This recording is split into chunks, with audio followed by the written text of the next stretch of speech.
Pemirsa, video yang memperlihatkan sukarelawan pengubur jenazah pasien COVID-19 di Kudus yang kelelahan beredar di media sosial saat lebih dari 1.000 kasus COVID-19 terjadi di wilayah ini. Kondisi ini membuat pasien sejumlah rumah sakit melebihi kapasitas hingga dirujuk ke berbagai kota termasuk Semarang dan Salatiga.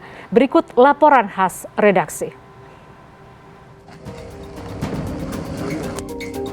Video yang menunjukkan pemakaman jenazah pasien COVID-19 di Kudus, Jawa Tengah beredar di media sosial.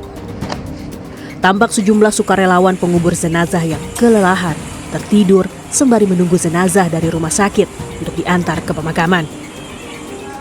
Mbak Bejo, salah satu sukarelawan pengubur jenazah, membenarkan soal video yang beredar. Meski begitu, ia dan 19 relawan lain mengaku tetap bersemangat. Pada Jumat 28 Mei lalu, 23 kasus kematian terjadi dalam sehari.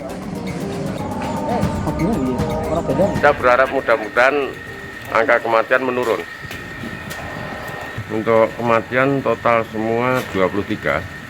Soal itu ada Satgas Desa yang memakamkan sendiri, sama Jepang tadi malam, dan Bulung Kulon. Berdasarkan data resmi dari Satgas COVID-19 per 30 Mei, total 616 orang yang meninggal terkonfirmasi positif. Dengan jumlah kasus positif lebih dari 1.000, pasien di rumah sakit kini melebihi kapasitas. Beberapa pasien dari Kudus bahkan dirujuk ke rumah sakit lain hingga ke Semarang dan Salatiga.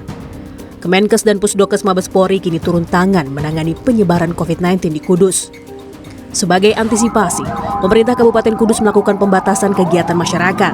Selain melarang hajatan dan menutup tempat wisata, memberlakukan jam malam, serta melarang restoran memberi layanan makan di tempat. Penutupan pasar tiban di sekitar pabrik dan penyekatan semua akses ke kota Kudus juga dilakukan. Menurut saya kondisi Kudus saat ini sangat memprihatinkan ya. Banyak yang terpapar COVID. Saya harap masyarakat Kudus ya mematuhi apa yang disampaikan pemerintah lah. Karena memang untuk mengatasi ini tidak hanya pemerintah saja yang bisa menangani. Pemerintah juga perlu masyarakat.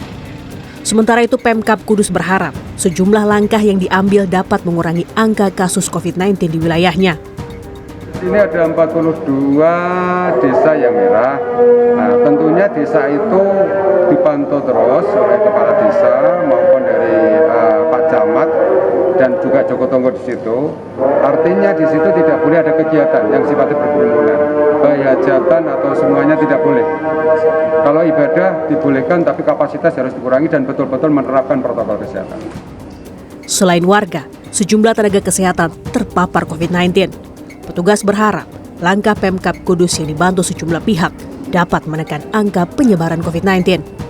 Dahyal Akbar, Kudus, Jawa Tengah.